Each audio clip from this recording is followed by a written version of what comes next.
दिल्ली जैसे राज्य का मुख्यमंत्री होकर तमाम राज्यों में सरकार बना रहा है। आपके जो बहुजन नेता है एक बार सीएम बन जाते हैं, मलाई तोड़ते घर से निकलते तक नहीं है। हाँ तो गलती ने सोचना चाहिए। मैं कह रहा हूँ कि जो मान्यवर साहब काशीराम की लड़ाई थी, मान्यवर साहब काशीराम की लड़ाई थी व्यवस्था परिवर्तन की। आजकल के जो बहुजन नेता हैं उनकी लड़ाई है सिर्फ सत्ता परिवर्तन की। आप सत्ता परिवर्तन करके कुछ नहीं कर सकते, आपको व्यवस्था परिवर्तन की लड़ाई लड़नी पड़ेगी और यही ईमानदारी लड़ाई है। मान्यवर साहब कहते थे सरकार बने ना बने, MP MLA बने, लेकिन व्यवस्था परिवर्तन का, सामाजिक परिवर्तन का काम जो है वो होते रहना चाहिए।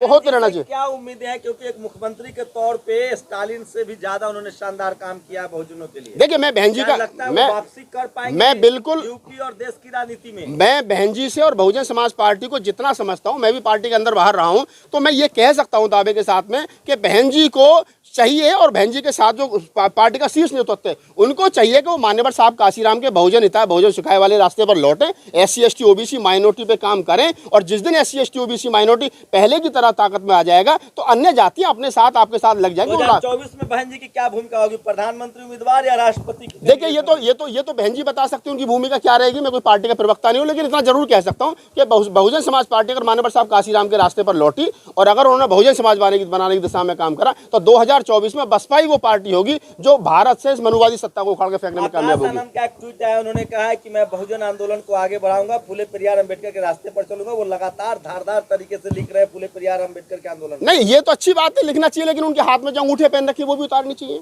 जो हाथ में कलावा बांध रखा वो भी उतारना चाहिए, जो गले में माला लटका रखी वो भी उतारना चाहिए ना। घरों में जो मूर्ति लगा रखी है वो भी हटानी चाहिए। आस्था है। हाँ तो आस्था ऐसे लोगों की जरूरत नहीं है ना मूवमेंट में। अगर आप ये कहो निजी आस्था, तो निजी आस्था का है। मिशन मूवमेंट में कोई आस्था वाला आदमी नहीं होता। मिशन मूवमेंट में फूले अम्बेडकरी आंदोलन पर वो आदमी चाहिए जो फूले अम्बेडकरी आंदोलन को समझता हो। आंदोलन को अगर आदमी सत्ता के लिए प्रयोग करेगा, सत्ता के लालच के लिए प्रयोग करेगा, तो वो आंदोलन को भी नुकसान पहुंचाएगा। मुख्यमंत्री प्रधानमंत्री बन सकता है। प्रधानमंत्री बुद्धों का धर्म स्थल भी जाते हैं, हाँ। राम मंदिर का शिलान्यास भी करते हैं, शंकराचार्य बद्रीनाथ केदारनाथ भी जाते हैं। तो आप राजनीतिक पार्टी में तो सर्वधर्म संभाव लेके चलेंगे ना सर? नहीं बिल्कुल चलेंगे। हम कब मना कर रहे हैं? हमने मना थोड़ी किया। जिस प्रकार से राम मंदिर के अरे तो हाँ बिल्कुल उतारे, चिराग पासवान उतारे, बिल्कुल उतारे। नहीं चिराग पासवान अभी देखिए ना, इस बहुजन समाज की सबसे बड़ी शंभूजी विडम्बना यही है कि नहीं शंभू जी तो हमारे भाई है, खैर उनकी बात छोड़ दीजिए।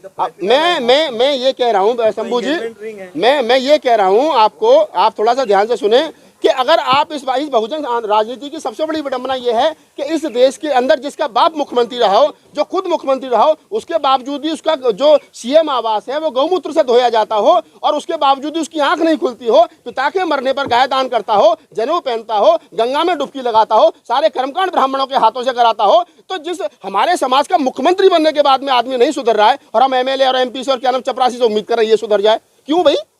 जैसी सत्ता और जैसे लोग सत्ता में बैठे होते, संवैधानिक पद पर होंगे तो किसी जाति धर्म और वर्ग के खिलाफ बात नहीं कर सकते। अच्छा बताइए अखिलेश यादव कौन से संवैधानिक पद पे अभी बताइए मुझे? बहन जी कौन से संवैधानिक पद पे बताइए मुझे? आकाश आनंद कौन से संवैधानिक पद पे? चिराग पासवान कौन से संवैधानिक पद पे? और जो तेजस्वी यादव के छोटे भाई कौन से संवैधानिक पद पे? अरे आप MLA MP हैं, बहन जी तो MLA MP भी नहीं है, आकाश आनंद तो MLA MP भी नहीं है, कौन से संवैधानिक पद पे भैया? इस देश का प्रधानमंत्री बनने के बाद में अयोध्या के राम मंदिर के भूमि पूजन में 2 घंटा लंबे होकर के लेटे रहते हैं। आप उनकी आस्था देखो ना इस देश के अंदर। इस मोहन भागवत ने कहा है कि जो 22 प्रतिज्ञाओं में जो पहली लाइन है वो ठीक नहीं है, राम को न मानना गलत है। हाँ तो राम को ना मानना मैं किसको मानूंगा किसको नहीं मानूंगा, मेरा संवैधानिक राइट्स है ना।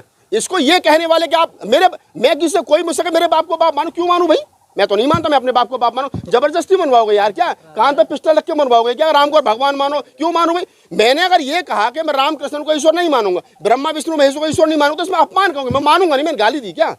मैंने उनके लिए बदतमीजी का शब्द इस्तेमाल किया? नहीं ना। मेरी तो केजरीवाल के लक्ष्मी गणेश नोट पर आप क्या कहेंगे? मैं बिल्कुल कहूंगा कि अगर केजरीवाल ये कह रहे हैं कि लक्ष्मी, देखिए जो करेंसी है वो किसी के चाचा की थोड़ा ही है, वो हिंदुओं की थोड़ा ही है, वो मुसलमानों की थोड़ा ही है, वो बौद्धों की थोड़ा ही है, वो जैनियों की थोड़ा ही है, वो पारसियों की और यहूदियों की थोड़ी, वो देश की है और देश की करेंसी पर वो छपेगा जो देश का संविधान कहेगा। केजरीवाल कौन है? केजरीवाल के चाचा की करेंसी। कुछ जो मीडिया में लोग बैठे हैं वो हिंदू राष्ट्र बनाना चाहते हैं, जैसे सुदर्शन के मालिक जो सुरेश चौहान के सीधा सीधा कहते हैं कि हिंदू राष्ट्र होगा भारत। हाँ तो उनके खिलाफ कानूनी कार्रवाई। देखिए जो भी आदमी गैर संवैधानिक बात करे, जो आदमी भारत को हिंदुस्तान कहता हो, भारत को हिंदू राष्ट्र बनाने की बात करता हूँ, सबसे पहले जो इस देश से प्यार करता है उसको चाहिए कि उनको उठा करके उनके खिलाफ FIR करे, उनको उठा करके जेल में ठूसे, ताकि ये पता चले कि भारत भारत है, भारत भारतीय संविधान के अकॉर्डिंग चलेगा। प्रतिज्ञा देश भर में तेजी से फैल रहा है, इसको लेकर क्या कह रहे हैं कि बाबा साहब ने जो 1956 में सपना देखा था वो पूरा हो रहा है सोशल मीडिया? बिल्कुल, मैं तो कहूँगा, मैं तो मेन स्ट्रीम मीडिया को और प्रिंट मीडिया को और सोशल मीडिया को पहले दिन से बधाई दे रहा हूँ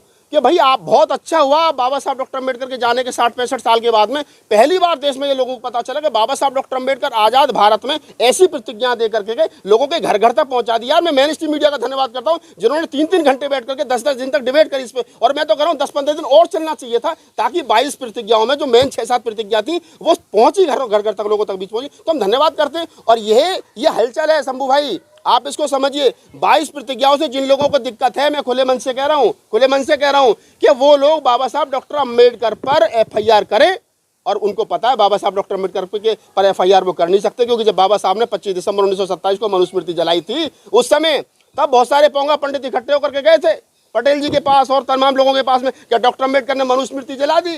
तो तब भी कहा पटेल जी का क्या लेना था, तो अंग्रेज शासन। हाँ, तो अंग्रेज शासन में गए तो ठेकेदार तो यही वाले थे ना, ठेकेदार तो ये थे, अंग्रेज थोड़ी थे ठेकेदार। हिंदू धर्म के ठेकेदार कौन थे? यही थे ना। तो बहुत सारे लोग गए थे, उन्होंने कहा, मैंने मदन मोहन मालवीय, सारे लोग थे कि डॉक्टर अम्बेडकर को मत छेड़ना, अगला नंबर रामायण और गीता का भी आ जाएगा। तो ये समझिए आप इस बात को, डॉक्टर अम्बेडकर वो वैचारिकी का नाम है, डॉक्टर अम्बेडकर वो वैचारिकी का नाम है कि जो आज से 100 साल पहले भी क्या नाम अपने आप में स्थापित थे, और मरने के 60 साल के बाद भी बाबा साहब डॉक्टर अम्बेडकर की 6 लाइनों से मनुवादियों की चूल हिल गई। आप इस बात को समझिए।